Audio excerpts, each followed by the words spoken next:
Industries होनी चाहिए। देखिए, एनर्जी इंटेंसिव आपकी टेक्सटाइल इंडस्ट्री है, उसको एनर्जी की रिक्वायरमेंट जो है वो दो चीजों के लिए चाहिए होती है। हीट एनर्जी चाहिए होती है to operate their steam boilers. Number 2, उनको इलेक्ट्रिकल एनर्जी चाहिए होती है। और वहां पे एक मुनासिब साइज की जो टेक्सटाइल इंडस्ट्री है, जो फैसलाबाद शेखपुरा रोड के ऊपर अगर हम जाएं या कराची के अंदर हम जाएं, जो हब्स हैं, तो वो 5-5, 6-6 मेगावाट एक एक टेक्सटाइल इंडस्ट्री की रिक्वायरमेंट है। और उसमें जो टेक्सटाइल के अंदर जो उनका वेस्ट वाटर है, उसकी ट्रीटमेंट के भी बहुत सारे चैलेंजेस हैं। तो उसके वेस्ट वाटर ट्रीटमेंट का जो प्लांट है और उससे जो स्लज निकलती है, that can also be used to produce biogas. तो एक तो ये है, उससे उनका एक तो पानी रिसाइकल हो गया, दूसरा उनके पास एक मुनासिब एनर्जी अवेलेबल हो गई। तो the most potential sector is the textile sector, जिसके नतीजे में, और तीसरी जो रीजन है वो ये है कि टेक्सटाइल सेक्टर को अगेन जो एनर्जी है उसकी नीड गैस से पूरी हो रही होती है या फर्नेस ऑयल से वो लोग पूरी करते हैं। वो चाहे उससे हीट एनर्जी ले लें, स्टीम बॉयलर्स चला लें, या वो अपना क्या कहते हैं जनरेटर्स जो है वो चला लें। तो जनरेटर्स या वो गैस के ऊपर हैं या वो फर्नेस ऑयल के ऊपर और या स्लैश डीजल के ऊपर है। तो अब डीजल के ऊपर जो पर यूनिट कॉस्ट है पावर जनरेशन की, वो 30 से 35 रुपए मेरा ख्याल है कि एंड कॉस्ट है। जब हम बायोगैस के ऊपर चले जाते हैं तो वो इसका हाफ के करीब आ जाती है, तकरीबन 12-15 रुपए के करीब जो है बायोगैस से आप इलेक्ट्रिकल एनर्जी की कॉस्ट निकल आती है। तो आप इसको अब मल्टीप्लिकेशन जो है, मेरा ख्याल है कि अगर कोई टेक्सटाइल सेक्टर वाला सुनेगा तो वो खुद ब खुद मल्टीप्लिकेशन कर ले कि रिटर्न ऑन इन्वेस्टमेंट जो है वो 2 से 3 साल में उसको मिलना शुरू हो जाती हैं, चाहे वो hundreds of millions of rupees में ही वो प्रोजेक्ट की इंस्टॉलेशन ना क्यों ना हुई। Number 1 potential sector. Number 2, sugar industry is also, या फूड प्रोसेसिंग इंडस्ट्री जो है वो भी एक बहुत बड़ा पोटेंशियल है, क्योंकि उनके पास भी रेजिड्यूज बहुत सारे अवेलेबल हैं।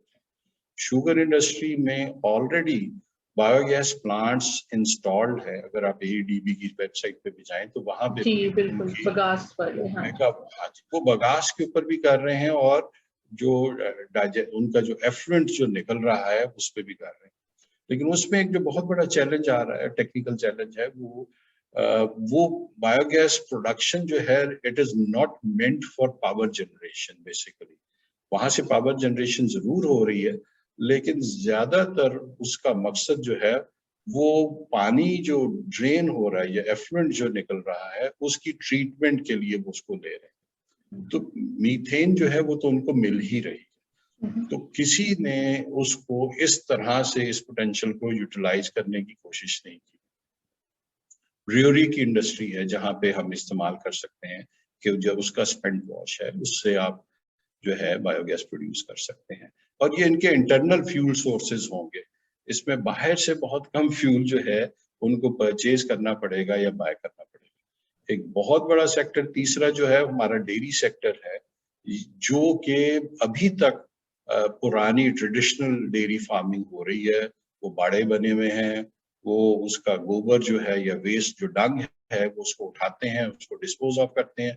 हम लाहौर में भी देखते हैं, कराची की भैंस कॉलोनी एक बहुत बड़ी मिसाल है, जिसके ऊपर वो अभी भी एशियन डेवलपमेंट बैंक के ताउन से कराची में वो ब्रीज जो है, कराची ब्रीज के नाम से एक प्रोजेक्ट पिछले 2 साल से 2.5 साल से चल रहा है। और कराची में भैंस कॉलोनी में जहाँ पे तकरीबन 8 से 10 लाख जानवर एक ही कॉन्सेंट्रेटेड एरिया में है, उससे वो लोग अभी तक इन लास्ट 10-20 ईयर्स मेरा ख्याल वो अभी तक 1 किलोवाट ऑफ इलेक्ट्रिसिटी या gas 1 cubic metre of biogas भी प्रोड्यूस नहीं कर सके। और लाखों टन जो डंग है वो उठा के हम अपने समुंदर में फेंक रहे हैं, और हमारी एक्वाटिक लाइफ जो है ना उसका बेड़ा गर्क हो चुका है। Same goes true for Lahore, Faisalabad. ये बहुत बड़े पोटेंशियल हब्स हैं जहाँ पे आप जो है बायोगैस प्रोड्यूस कर सकते हैं, और हमारे पास एनिमल वेस्ट और डेयरी वेस्ट मौजूद है।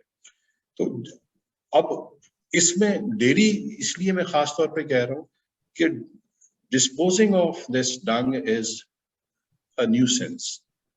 It adds cost to the milk, definitely। जो हम दूध पी रहे हैं उसकी कॉस्ट के ऊपर ये इफेक्ट इसका आ रहा होता है। अच्छा, अब जो डेयरी फार्मर है वो कुछ नहीं करता, वो अपनी गधा गाड़ी पे या अपने ट्रैक्टर ट्रॉली पे वो जो उसका डेली डंग है, चाहे उसके पास 20 जानवर भी हैं या 50 जानवर भी हैं, वो 1/2 टन मैन्योर जो है वो डेली प्रोड्यूस कर रहा है, 500-700 kg। अगर उसके पास 100 जानवर है तो 1 टन मैन्योर की ना उसके पास स्टोरेज कैपेसिटी है, ना डिस्पोजल का निजाम है। तो वो करता क्या है, वो गधा गाड़ी पे या ट्रैक्टर पे वो डंप करता है, उसको लोड करता है लेबर के जरिए, और उसके बाद उठा के वो किसी भी सड़क के किनारे या किसी भी खेत के किनारे, अगर आप गांव में जाएं, मैं तो बहुत ज्यादा करता हूँ, तो पंजाब और सिंध के अंदर सड़क के किनारे आपको, इवन लाहौर में भी आपको, आप बरकी रोड पे चले जाएं, बेदिया रोड पे चले जाएं, तो दोनों साइडों में बड़ी खूबसूरत हाउसिंग सोसाइटीज हैं और फार्म हाउसेस बने हुए हैं। और सड़क के ऊपर आप एंटर हो बरकी रोड के ऊपर, तो आपको बिल्कुल आपको सड़क के ऊपर जो है ना वो गोबर के पहाड़ और ढेर जो है ना वो नजर आना शुरू हो जाते हैं। और कोई आदमी उनको बताने वाला नहीं है कि ये जो डेयरी सेक्टर है, इतना बड़ा पोटेंशियल है कि हम 5th लार्जेस्ट मिल्क प्रोड्यूसर हैं, हमारे पास करोड़ों जानवर हैं, और हम जो हैं इससे एनर्जी नहीं ले रहे। नंबर 1, तो ये एक बहुत बड़ा, मैं इसको टॉप रेट करूंगा क्योंकि इनके पास भी फ्यूल अवेलेबल है। नंबर 1। नंबर 2, इस सेक्टर के अंदर भी मैं एक बड़ी इंपॉर्टेंट बात बता दूं कि ये इनके पास एनर्जी भी अवेलेबल नहीं। तो नतीजा क्या होता है कि जो दूध है, जो इनकी बड़ी पेरिशेबल आइटम है, उस दूध की स्टोरेज के लिए जो उनको इलेक्ट्रिकल एनर्जी चाहिए, तो चूंकि ये फार फ्लंग एरियाज हैं, तो यहाँ पे ग्रिड कनेक्टिविटी के भी इश्यूज हैं, लाइट अवेलेबिलिटी के इश्यूज हैं। तो ये इतनी सारी चीजें हैं, तो इन सारी चीजों को हम लेके अगर चले तो ये डेफिनेटली हमारे लिए पोटेंशियल ये कस्टमर्स हो सकते हैं।